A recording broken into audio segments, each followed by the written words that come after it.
is chaired by Angus, and the session will sort of include work in regards to the W Aboriginal Eye Health Advisory Group. This interactive session will provide an overview of the advisory group, highlighting the achievements and learnings to date, and explore future directions for the group as well in regards to service delivery and access to care for Indigenous people living in Western Australia, using a regional case study that Angus will focus on.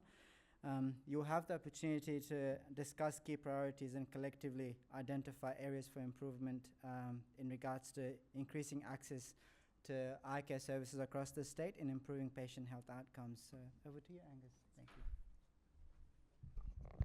Well, it's reached that part of the day where we all need to do a little bit of work because Helen posed the question, actually, 2025, who knows? But this is what this session is about, is what should we do next year? And with the wealth of experience in this room, and for those of you who have stumbled into this by mistake, you now know lots about eye health from this morning's proceedings. So we need some ideas and some feedback to be able to think through a challenge or a problem we've got. And given that we've got so many different stakeholders and also professions and backgrounds, we can think up something useful and practical from today rather than just being a talk fest. So the Eye Health Advisory Group for WA is a regular session that's people gather together to discuss our own state and some of the service provision needs and any other issues that have arisen.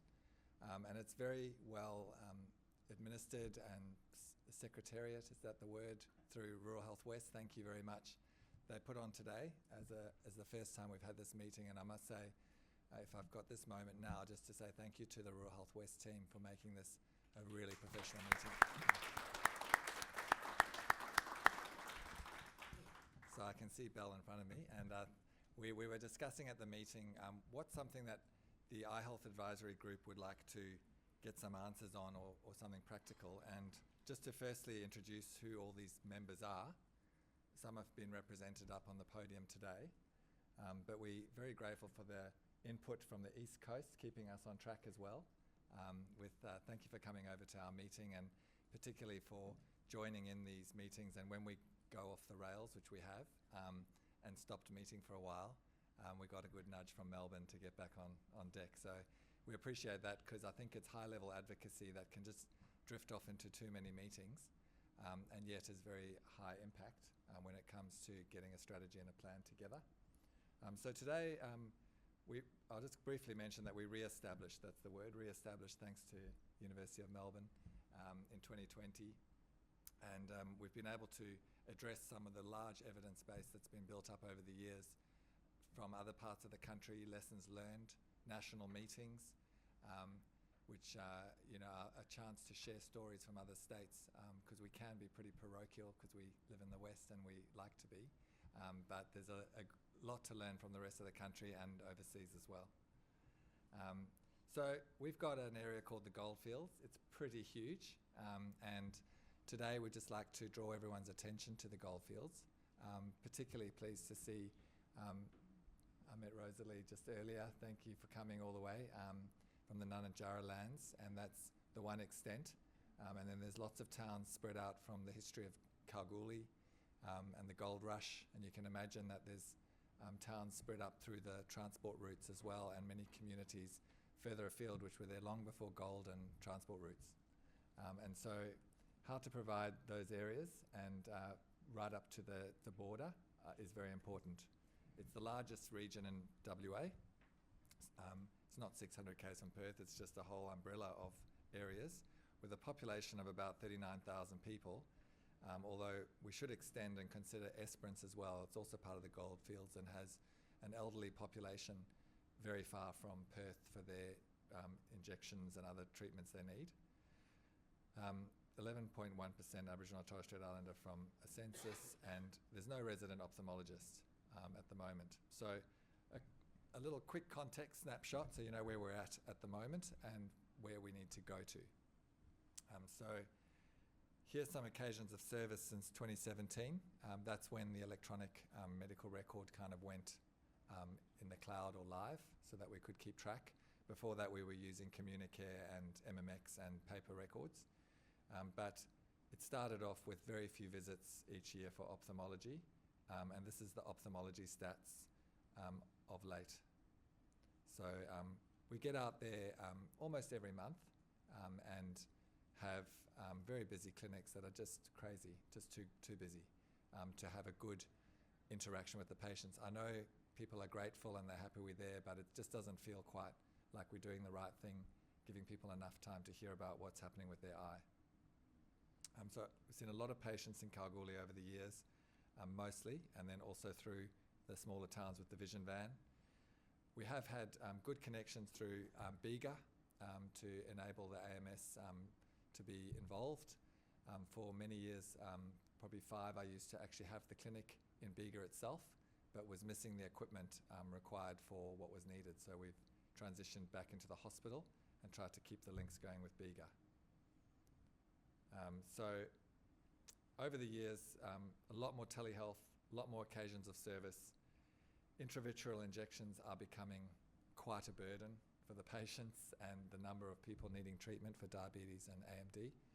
And so it's just reached the natural point, which is about 40,000 people, but actually 50 when you include Esperance.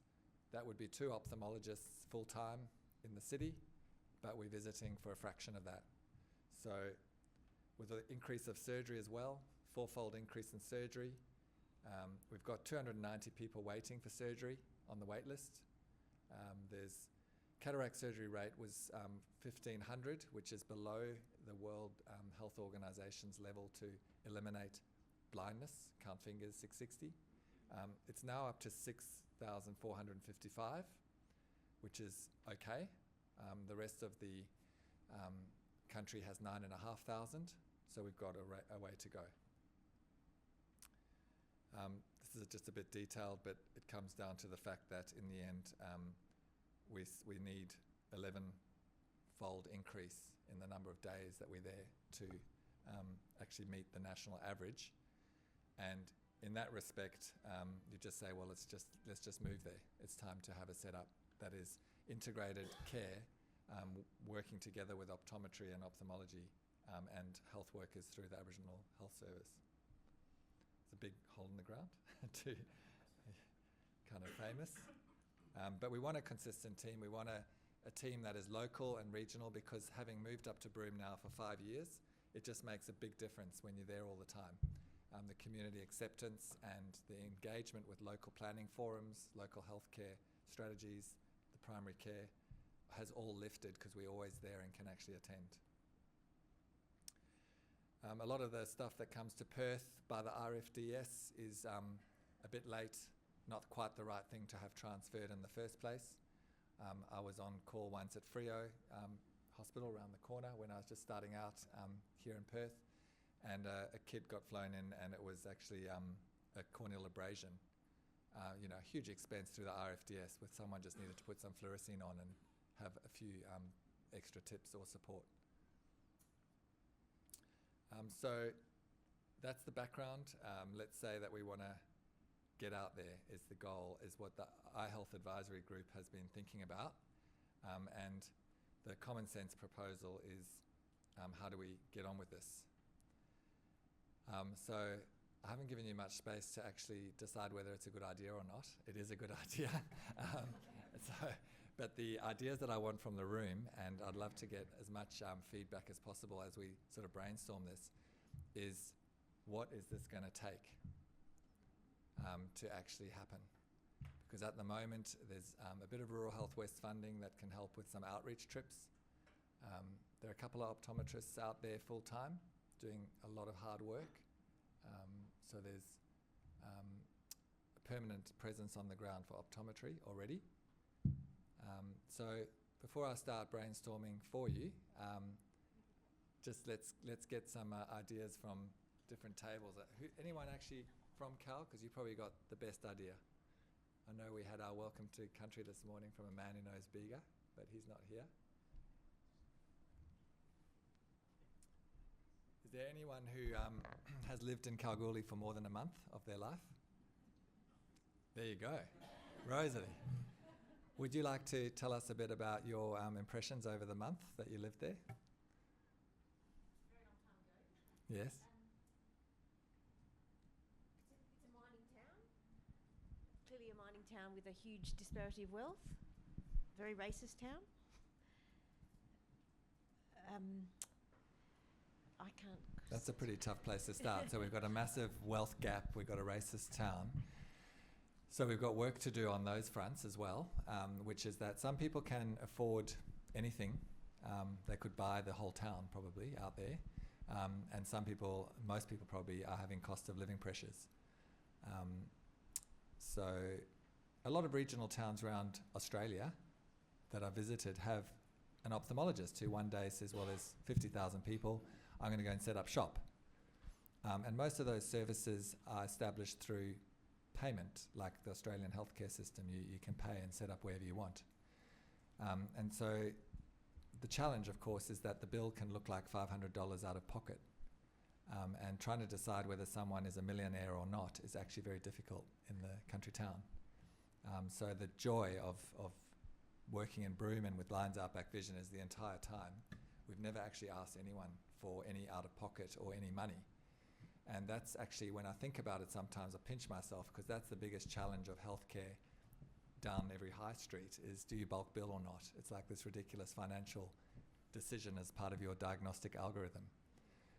So having that eliminated, is that a good idea? Should we set up this service where there's no cost barriers for anyone, or should we be charging rich people?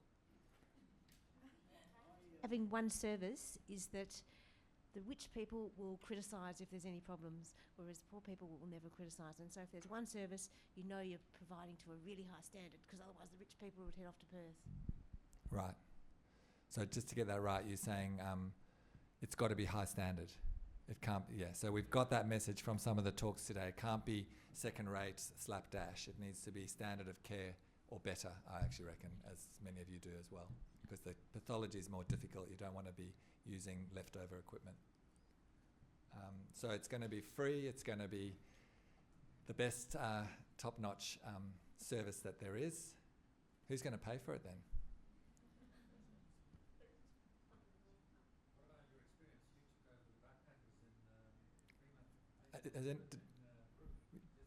Is there a backpackers? Did you stay there at the backpackers, Rosalie, when you were there? Can't remember. A long time ago. I've never seen a backpackers in Kalgoorlie. Do backpackers go there? I'm asking a consultant, with full respect, you're saying, I'm from South Australia, and I filled out a questionnaire recently as to why there was a shortage of doctors in places, but this was done probably by junior consultants from one of the main hospitals. Now I'm asking you, as a consultant in Broome, why did you go from Perth to Broome? Because the reason you went from Perth to Broome might be the same reason someone would go from Perth to Kalgoorlie. Well, that's a good question. So Broome and Kalgoorlie, there's inland. Yes, coastal. it is. Yeah. But if you look at the practicability of it, you're still being paid well. You're able to practice a profession fairly freely without too many constraints or criticism from your other ophthalmologists 2 streets away. And if you enjoy your work, there probably is no reason why a young ophthalmologist wouldn't go to Kalgoorlie. So that is what I'm saying. Did you go to Broome for lifestyle? Because we are then saying, well, anyone that lives in Kalgoorlie really needs a head read. Yeah, well, I went to Broome because the vision van got to Wyndham, and then you sort of run out of steam, and you got to get up to Broome 12 times a year. Kalgoorlie, Kununurra, Halls Creek, Fitzroy, Karratha Headland, all of them, Broome's the middle. So Karratha and Kununurra equal distance for us to fly. And our big state needed a north spot. So it's a northwest hub. Kalgoorlie is the same in that there's Esperance, which is a regular spoke for injections. There's Leonora, Laverton, Walloona. There's Nunajara lands. And basically from that regional base, it's not too far to travel to all those towns. It's sustainable for short trips if you work well together. So once again, if there's an optometrist based in Esperance but there's no ophthalmologist, you can actually visit there and have a very good trip.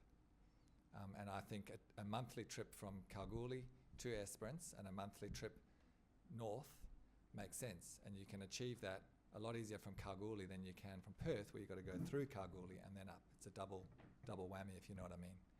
So are you the only ophthalmologist in that area that travels, or are there 2 or 3 ophthalmologists? So we've got 2 other ophthalmologists in Broome, and that's what's made it work. It's sustainable. So it's a good question. If you're talking about the ophthalmology bit, it's a government service. So in the end, coming back to funding, it's a public post. And I don't know how many ophthalmologists there are in Australia that work full-time public, but it's very rare. In fact, most people at best would do 1 day or 1 morning a week of public work, and it's just because of our health economics, basically. So therefore, we're not going to find salaried ophthalmologists for Kalgoorlie. We've got an advert out at the moment. Christine and I put the advert out and we jumped the gun, because once you've advertised for quite a while, it becomes an area of need. And you have to prove that you've tried hard to find an Australian trainee or ophthalmologist, and we won't be able to find one, I can pretty much guarantee. So once we've got that evidence, then we can go to the state government, and so we're going to define it as an area of need. I saw a hand up at the back.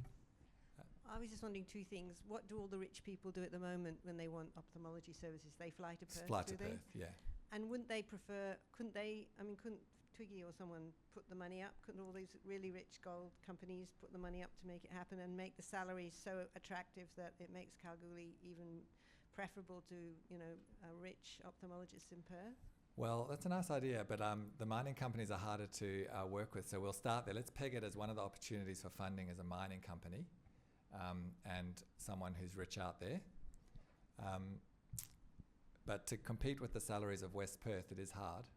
So I think the government model is another way to do it, which we've tried. And essentially the state government pays for the workforce part of the service, because state governments are charged with hospital tertiary specialist care, and Canberra is meant to be dealing with primary care through Medicare. So optometry, GP have a lot more Medicare reliance than the hospital cataract surgeries, for example. And as a result, we're quite keen to come up with a way to go to the state government. You've done pretty well from the mining in Kalgoorlie. Would you be interested in supporting your population out there with a long-term commitment, because it's not going to be a 2-year grant, it's going to be a long-term commitment to a salary. So then who's going to apply for the job, because we've already got the advert out? Yeah. Yes. Like, I suppose with medical students, with ophthalmologists, when they finish their training, aren't they supposed to go into the regional areas, be posted into regional areas like... No, not ophthalmology, no. So why can't that be something to think about? Because you're way too old at the end of it all, and your family would say no. I don't know. It's the ophthalmology college is trying this thing where you're meant to spend some time in the country, and you get some points in your application. Okay. And they put that in, and then everyone suddenly had those points, so they doubled it, and then everyone had done that second year, so they've extended it to you have to have finished your second year. So, and then if you have 5 years in the country, you get even more points. So it's all pre-ophthalmology, so that you find your husband or wife or something out there and settle down before you love the country before you start ophthalmology is the idea. Well, there's my ignorance. I did Yeah. not know that. Yeah. So, So, yes, Jamie? Oh yeah, just from I thought you were applying for the job. I got excited. Jamie's just finished. I'm in and out. So yeah, no, so I've been coming to Kalgoorlie on and off for the last 5 years. So I've seen a fair bit of how the system works, and I know your frustrations with trying to get more time in the hospital. And I know that, for example, in our injection clinics, we can probably stay a few more days. Just thinking of something in the interim, we do have some capacity to stay there longer, but it seems that we're having a lot of block with the hospital can't give us any more clinic dates at the moment. So we are scrambling to do 50 injections in a day in the clinic, and yeah, it's very difficult to give patients time to actually talk about their eye problems. The van's only there 4 times a year. I know you've tried very hard, and Christine's tried very hard to get more clinic days, And also for surgery, yes, there's 290 on the wait list, but we can't get more surgery days. Is that an issue of the hospital just cannot give us any more capacity Yeah. relative to others? Or So is that's a question mark of what's the location. The cheapest location is already built, it's the hospital. But working within a hospital has its own barriers, which you would recognise with the bureaucracy of the hospital, but also availability with other visitors. So it seems like it's sensible to get our own location. in the short term, is there any other facility we could draw upon, through this great network here for advocacy to try and get it who's got just connections to somewhere else? Cal real estate? Backpackers will take anything. No one. Damn, this is the wrong crowd. I thought we. Sorry. You need to go to Diggers and Dealers. Ah. Is there time for a think tank on eye health services at that? No. I don't think Diggers and Dealers is ready for Angus. No. What do you? I was going to ask, is it possible, Angus, to somehow facilitate like a private theatre within the public hospital? Like there's a few hospitals like that operate that way, just as a means of foot in the door to attract other private ophthalmologists to, maybe you could stipulate, half and half that Yeah, they it's come an up idea. as a means of attracting. Being allowed to do private work in the public hospital, it hasn't actually worked, despite mentioning that for many years. But, if that's the way that you have to advocate for government, potentially, but is there private health out there? We have to measure that. What did you do to make the backpackers a successful hub? I'm meant to be getting you guys to think. Obviously, you got the real estate. Yes. Then you had, it's not a hospital. You put all the equipment in. You managed to draw enough people to go there. Yeah. What maintains it as a successful hub? So it's that concept of the state government paying for the workforce. So West Australian Country Health Service is the provider of, it's the largest health jurisdiction in the world, and it's very complicated and in debt. So if you go to WA Country Health Service and say, there's a lot of patients to see in Kalgoorlie, can you find the money to set up a permanent service? They'll just say no, straight up. So you have to kind of convince someone else in the health department. Would that be lotteries commission? Lotteries can come in, yep, they can help with equipment generally. No one wants to pay for a salary beyond 1 year. So the state government is the one option. The other option is making private work somehow attractive, but the numbers are thin on the ground for who's got private health cover, and we're not there for the private work anyway. We're trying to make this a free service. Yes, Jamie? Yeah, I know one of my colleagues used to work in Kalgoorlie providing services, orthopaedic surgeon, Oh, yes. found the bureaucracy very difficult to deal with. So now he still visits once a month, and they've moved out to some sort of private rooms. Yeah. Maybe we could partner with them, get a sort of clean room set up so at least we could use their facility for injections, perhaps. Yeah. Something like that. So In you the short you term. don't have to build a whole building. You could actually rent. The Backpackers was an incredible gift that came out of the sky, and the Wens donated that. But most people would lease a space, and the per meter leasing we've worked out for a clinic that would work very well would cost $50,000 a year. Are there any retiring pubs in Kalgoorlie? Retiring optoms, No, pubs. pubs. Oh, that would be fun. The Palace. Yeah. On the corner, there are 4 pubs actually at the crossroads. So one of them is called the Australia pub or something. It's empty, isn't it? Has anyone seen that? No? Christine says not the pub. Refurbishing old buildings is hard. Needs an extra $5 million from Canberra.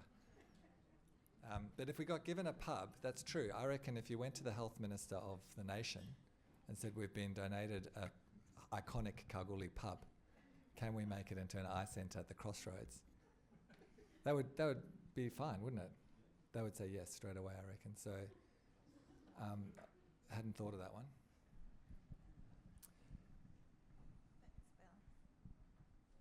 Angus, just going back to workforce for a moment, we know that AHPRA and the Medical Board are looking at the Specialist International Medical Graduate Pathway, an expedited pathway.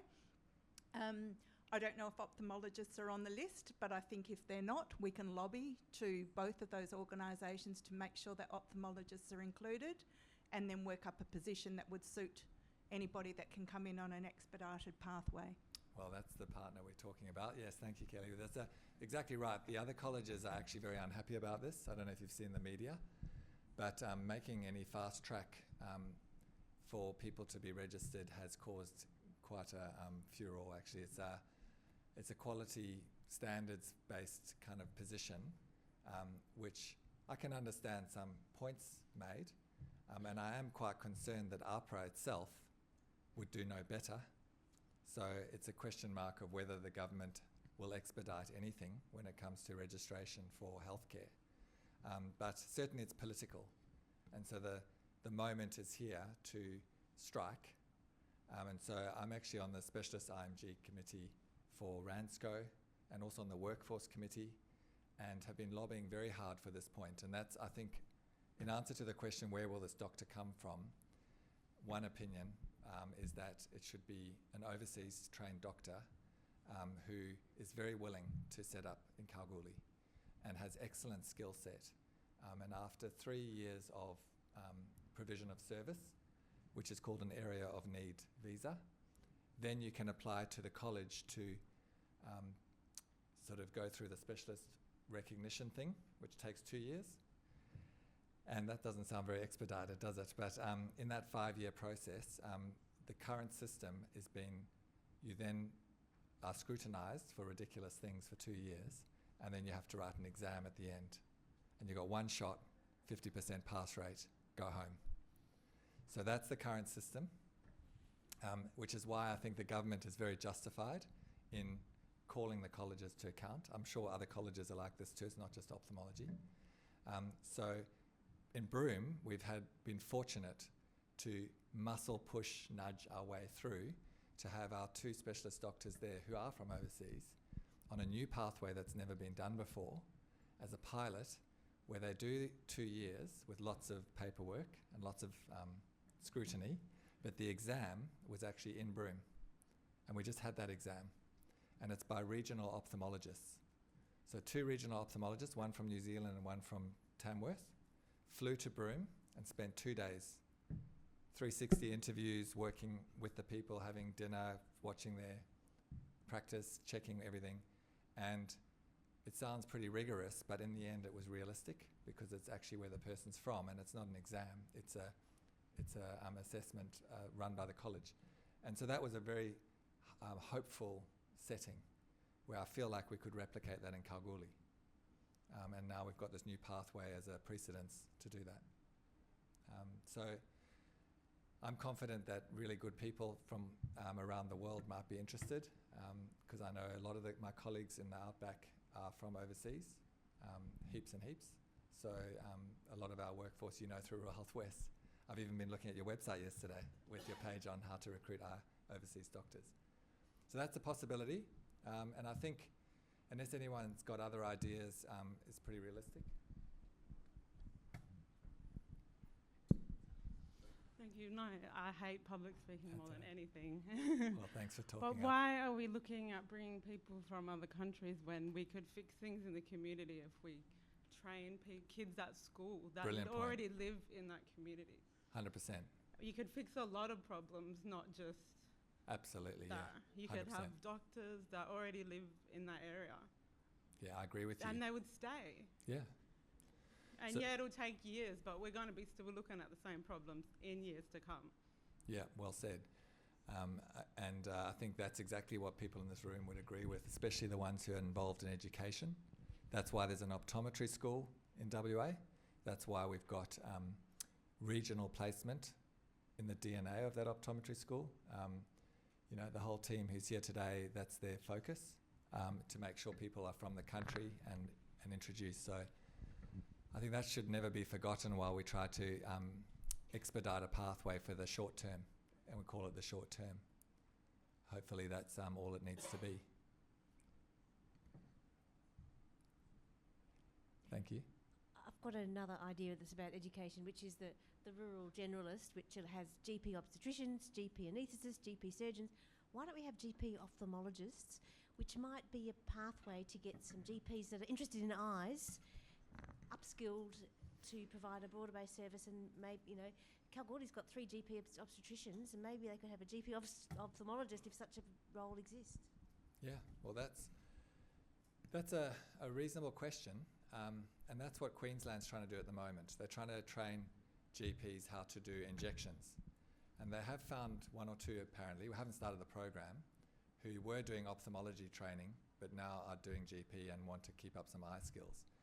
But I feel like that is a very small number, and what I notice in Broome is that there are not enough GP anything. And so Kalgoorlie, for example, hasn't got enough GPs. Headland hasn't got quite enough often, like down to one once recently. And so Royal Flying Doctor Service has just started a primary care initiative with the University Department and Curtin and others to actually set up a primary care GP service just to find a GP. And it's also very hard when you're a GP because you've actually got so many options and so much need. And that's why I think optometry is like the GP of the eye, which in a sense Helen alluded to, is really a great place to start because you kind of hit the ground running. But if there's a GP who could do that, there's not actually a good pathway, that's true, to be upskilled, apart from just getting, practical experience. Helen? That's a great segue. Why don't you work with why don't you work with more optometrists and change the pathway so that optometrists and ophthalmologists work together more closely, with ophthalmologists being the GPs, optometrists being the GPs of eyes, supervised by ophthalmologists. Yeah, so that's... I think I get you, but that wasn't collusion, by the way. That's, hopefully one-on-one mode. So my scratching on the back of a napkin with this brainstorming with people already is that there would be a full-time optometrist in this clinic, there'd be a full-time ophthalmologist, there'd be an Aboriginal health worker, there'd be a good administrative support team, and you could have a clinical nurse like we have in Broome who's able to do the surgical provision in the theatre, because the theatres are very nervous of eye surgery. Agency nursing comes through and it's quite difficult to do microsurgery sometimes. So we could have a team like the Northwest Eye Hub, which is about 10 people, or we could have a SWAT team of 5 people. And you could get a lot done where the optometrist and ophthalmologist work together in the clinic half the time, and then optometrist does VOS from Kalgoorlie, does outreach optometry.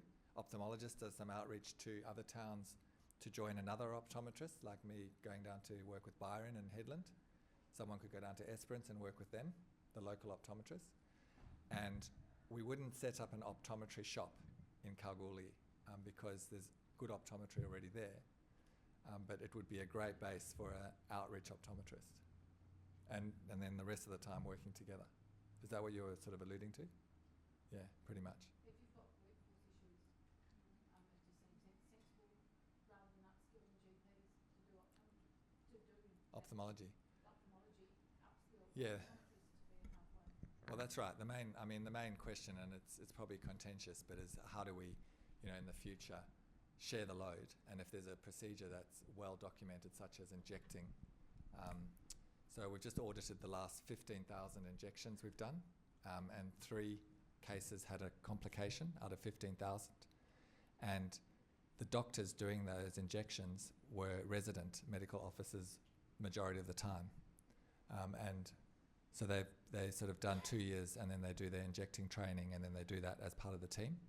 So there's no reason why nurses, optometrists, other people in the field and the team can't work with us. And that's happened all around the world. We're pretty far behind on that one in Australia. So we just need to think up a clear pathway for the training and support of that. Angus, sorry, that was going to be my next point as well, was I guess nurse practitioners are kind of taking off in Australia as well, and looking at where they could fit into this to make it a more attractive position as well, with upskilling and performing procedures or assisting with examinations That's another as great well. Contributor. So, nurse practitioners already know a lot about the assessment of the eye and the EDs in primary care clinics. Once again, I don't know though, what is their availability in Kalgoorlie, for example? It's another very sought after, niche, hard to find person who's got a huge job ahead of them, I'm glad this is not a conference for, obstetrics and gynecology and mental health and other things, because that is beyond, but we've got a tiny eyeball, so we can work together on that. Did you find when you set up the practice that it attracted other people? That's what I'm saying. If you put the hub in Kalgoorlie, will that in itself attract potential budding ophthalmologists, whether they are Hope so. nurses, GP, Yeah. ophthalmology. A good facility and a well-described job attracts people. I mean, Raj turned up, amazingly. We did have to twist his arm slightly. He had just got married, which is the trickiest bit of all. What did you do that for? Yeah, it's kind of if you've got a job that's clear and you know what you're getting, so that's fine. But when you're a startup, you need a certain personality, which deals with uncertainty. So that's what Lions Out Back Vision prides itself on finding. And some people who start up then become part of the furniture and you're not allowed to go. So that's the way it works. So trying to get back to money to find it, I guess what I'm wondering is, how do we go to which part of the health department to convince them? Because there's a few other priorities beyond eyeballs and eye health. Raj? So let's do a hypothetical. Ophthalmology didn't exist in Kalgoorlie whatsoever as a service. Those patients would have to come to Perth. Does that hospital the hospital that is now seeing ophthalmology patients, do they get any extra funding for seeing these patients from Kalgoorlie or the Goldfields? You mean just to see them as an emergency and post them to Perth and sort of Potentially emergency or even routine as well. Yeah, so there's a thing called activity-based funding, which is where the state government and the Commonwealth come together. Don't ask me how this gets negotiated, but the state and federal health departments fight about it all the time, COAG and other groups. And essentially it's every time you see a patient and you generate activity, the following year, money flows from Canberra to support that. Mitch, can you help me here? Okay.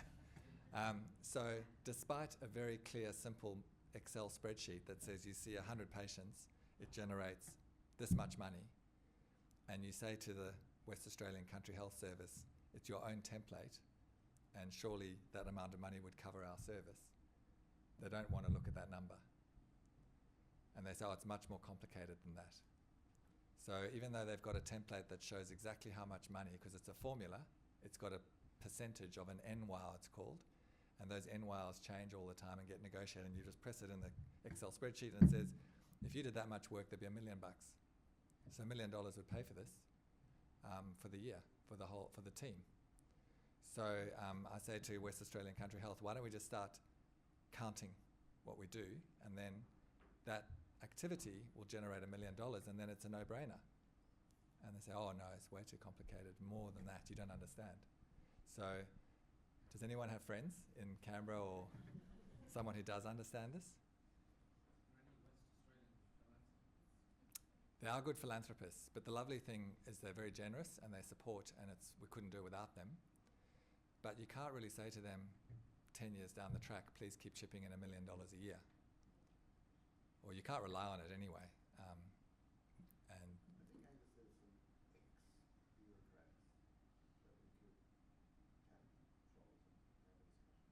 Thank you. Yes. Oh, they're ex now. Okay, well, you've still got their phone numbers. Thank you, Mitt. That's a great start. I remember those names, and they were very helpful a few years ago. I wonder if you added in all that PATS funding, especially the RFDS, where there's unnecessary referrals to Perth. As you say, I've seen it too. A kid with conjunctivitis gets referred to Perth. If that was all added into the money that you have, you'd be halfway there. Exactly. The other thing I've just seen is this medical practitioner salaries and benefits. If you're north of the 26th parallel, you get a higher rate, and Kalgoorlie's just south, and so they're on the lower benefit. Who made that one up? Well, that was a handy border, just like the divisions of the states. But yeah, it's the PATS bucket. Once again, you say, I've calculated exactly how many PATS patients have come, and it came to, funnily enough, 1.3 million a year of eye patients transferred to Perth. And they said, how did you get those figures? I said, I spoke to the PATS office. They said, weren't supposed to give you those. I said, well, anyway, we've got them now, so that's what it is. Oh, but that's a different bucket. That's not our bucket. It's a different bucket. So, you know, it's very complicated, isn't it? But we'll keep presenting the evidence, and that's, I think, the winning formula from this room, is just keep in your networks and your contacts, keep mulling over the goldfields. And we need to train our local workforce. It's got to come from Kalgoorlie, would be the best of all. How good would that be? My very first experience in Aboriginal health actually was in the goldfields. It was Jeffrey Stokes came to the university student club, and he actually stood up at a big meeting with probably this many students in it to give us some cultural training.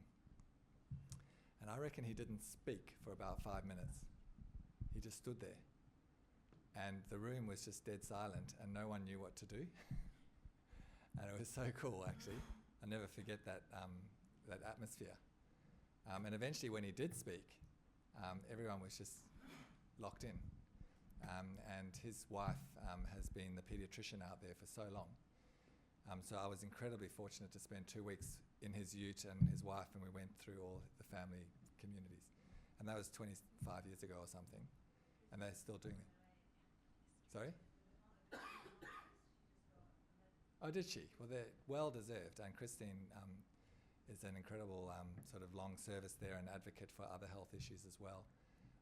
And so those kind of people can inspire people locally would be the best. And if there's opportunities with the rural clinical school for med students, with the optometry getting a footprint in Kalgoorlie, with BIGA helping us with training up Aboriginal health workers, then it's a really promising future for Kalgoorlie.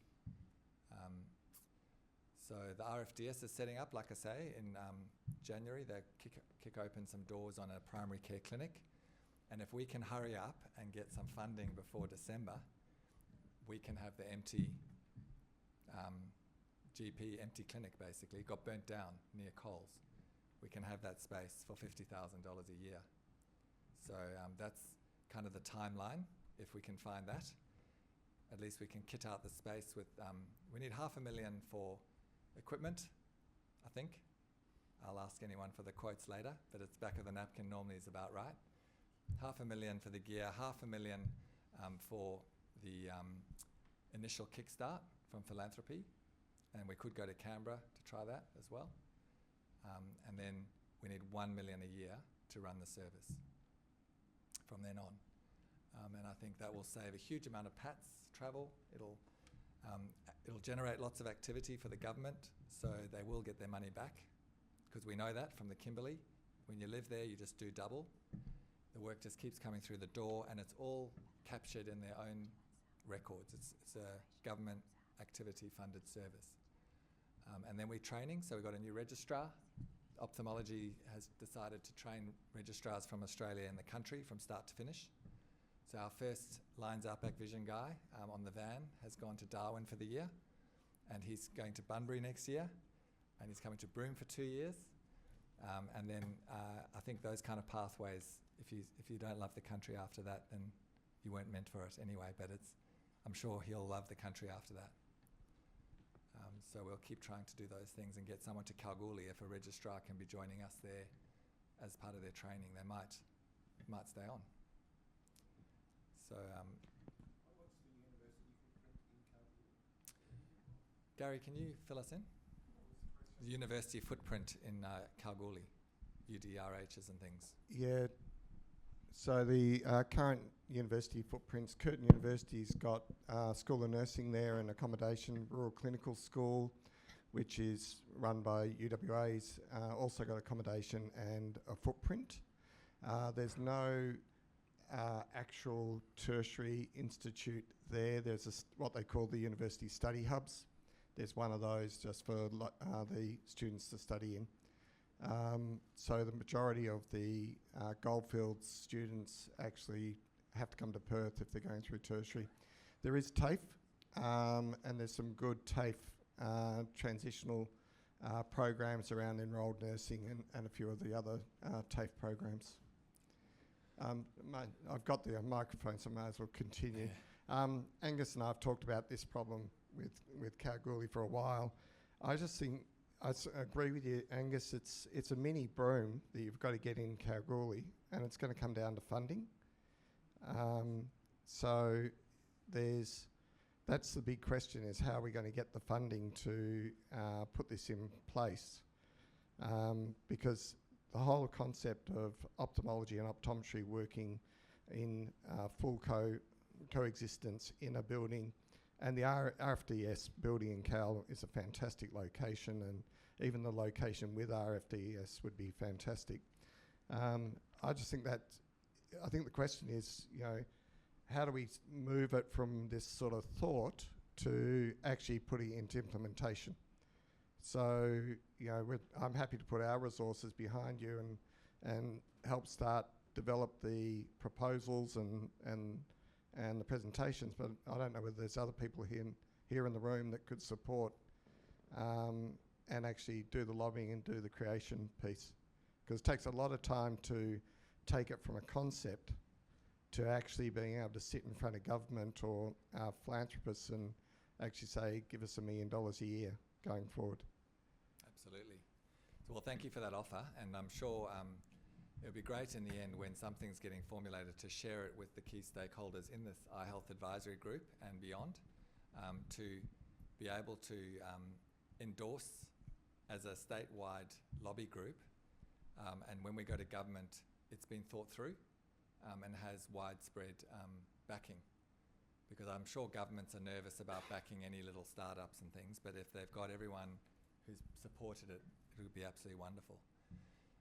Whether we can get some grassroots, what I've noticed in the past is that if you get a bit of money and you just go, jump the gun, it makes everyone nervous, but then the government has to catch up. So I propose that we just grab the lease in the RFDS space in Cal for January. We convince the Lions Eye Institute board, who are probably not keen on this at all, and we sort of jump the gun again. And that way things can actually happen and the state government will come on board. So we'll try that technique. What about Esperance? So Esperance, no, Esperance is part of the mix, in my opinion. I mean, the van's been going there for 8 years. There is an ophthalmologist who's been going there through Rural Health West funding for a very long time, and it's a great service, but it's got a lifespan, and all things do. And so I think currently the Bunbury ophthalmologists come up to Perth and then they fly to Esperance to do the injections only. So it makes more sense to have a kind of comprehensive service from Kalgoorlie. It also adds a bit of interest for this doctor and team and optometry that can go and they can work across quite a wide region, beautiful state that we've got to share. So I think in the future planning that'll be in there. Yes, Skip. Yeah. What happened with royalties for regions? I haven't seen that. Is it?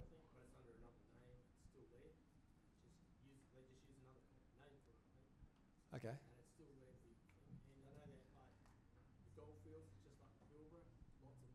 Right, yeah. Why don't we talk to some of the bigger mining companies? Yeah. Most probably are out there. Definitely. Contribute a little bit, we'll get something going. Yeah, talking about the university footprint, there's actually a school of mines, which is a very successful billionaire factory. So some of those people have ended up doing gold and other things. Yeah, well, Mr. Forrest's out there already. Is he? In the region. Yep. In the remote regions, in the goldfields. So we need a nice 4-page brochure, or 1 page, that's all you really get time for. So is that the brochure? Amazing. Can we please have your rights to share that with, who's seeing those beautiful drawings? Yeah, I guess. Will. Oh, thank you, Will. Oh, mate. That was our workshop, so we'll take that out to the mines, because I think they'll like that one. It looks sort of global takeover kind of thing. So we'll benefit from that, thank you, and add it to our little pile of stuff we deliver on their desk. So yeah, I think there's lots of promise. It's definitely a rich state.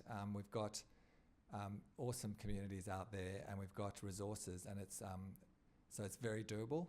And I'm sure if you guys would like to sign up to a final product that looks a bit like that, we'll take it to the people with some logos on the back. Thanks very much for contributing to this session. Don't actually have any idea of the time, so I hope I'm not too over time. Well, that gives us more time for afternoon tea or any more questions. Gary. I just want to change the topic for a sec. Sorry, Angus. Aboriginal health practitioners and workers, how are we going to increase the supply of those who want to stay around the eye care workforce? I'd love to hear the views around the room on that. Yes, please. Good question. Eric? It's kind of like the million-dollar question, really, because and Gary's hit on a very sore point. Yes. We at Graham's, we have lots and lots of ideas and strategies and things that we want to implement into our service to deliver and improve health outcomes for our mob. But the key ingredient is the Aboriginal health practitioner. And what's happening is, and I didn't really think much of it, I thought, oh, okay, must only be little groups going through the school. And I happened to turn up to Marmudich and really excited to see the graduation ceremony. We had a couple of students coming through, both in mental health and in the Aboriginal health practitioner space, only to be told by the majority of the Aboriginal health practitioners that usually in about October, most of them have kind of got pre-employment opportunities already in place. So even an AMS such as deadly as ours, we were, no matter how much I tried to poach some of these students, they just said, look, this is what's happening now, this is the new trend. So basically Graham's has now had to go back and look at itself, and we have to grow our own. We have to start getting into the schools. We have to start marketing.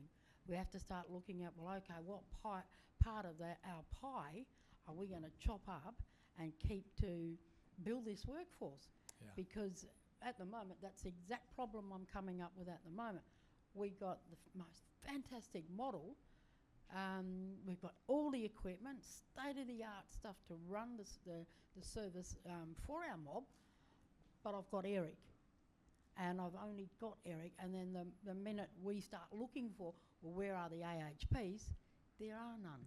Yeah. And it's not that they're not going through and graduating, it's just that the demand for them, people are now starting to, as a lot of practitioners and private practice and hospital services, they are starting to recognise the importance of the role of the AHP. And in some cases, I know that there are other services who have Aboriginal ENs that they've been using, but the AHP, huge demand. We definitely have to start looking at. It's a good job that you got ahead of you. The Registered Training Organisation is just in CAMS yesterday, and they do that. Absolutely. And that will be something. I mean, I've showed some photos in an earlier talk. They are sort of working with Aboriginal health workers from Derby and Fitzroy and other places. Yeah. It's if there's team support and you're not just turning up in a rush, you can get a relationship going, and then it's a winner, because then you can actually know the community a bit better. So we'd love to do that with Bega, and if there's ways to connect into Bega that you would like to recommend for us from your model, that'd be great. I think that's the key to it, is about our sector working together smarter with industry and on how we can do it, like talking to the RTOs, but also talking to big game changes such as Marmudich, where the bulk of our mob go through and become qualified, but then looking at newer places who are prepared to take on and become a little mini RTO out there in the bush, because one of the biggest challenges is our mob don't want to move into the city. They find moving into the city, because all their support is back home. Yeah, absolutely. So it's So is there no training or RTO in Kalgoorlie? Just a question. I don't think there is. Bega does have They one, do. but they are. I'm not quite sure what's happening with Bega RTO, but Bega, CAMS, Port Edlin, they are the existing RTOs other than Marmudich, which is based here in Perth. Right. Other AMSs have toyed with the idea, but as you can appreciate, being an RTO isn't easy work. No. There's a lot of compliance and governance and things that you've got to do. Absolutely. Yeah. Well, it'd be great to reconnect with that thought for Kalgoorlie. Support a placement for part of their RTO. Thank you.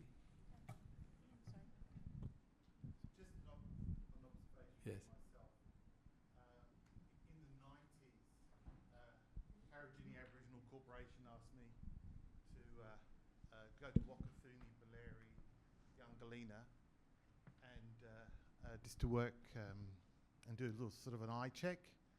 And what I found there is I had an iPad, and I found that the mums who had children, and this is sort of very generally, between 0 and 12, were vitally interested to take that iPad around, which had a vision app, just a basic, can you see this? Can you see the colours? Can you do, I had a little stereopsis thing, which was always a lot of fun for them because they see 3D things. And those mums brought in about 30 kids from Wakathuni, and it was, Wakathuni only had about 400 people or 300 people at the time. And I found that those mums are very susceptible to education. I also noted with Chris, who's the first Indigenous ophthalmologist, Yes. that part of his genesis, and he commented that his parents were associated with AMSs, and that was his step that contextualized his learning.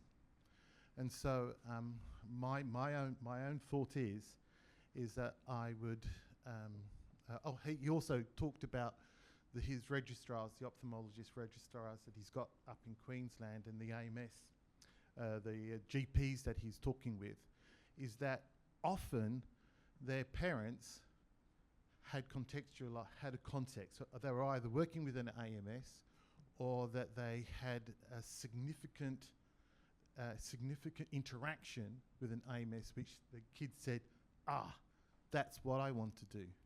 Yeah. And I was recently doing I was teaching some health workers how to reuse the retinal camera.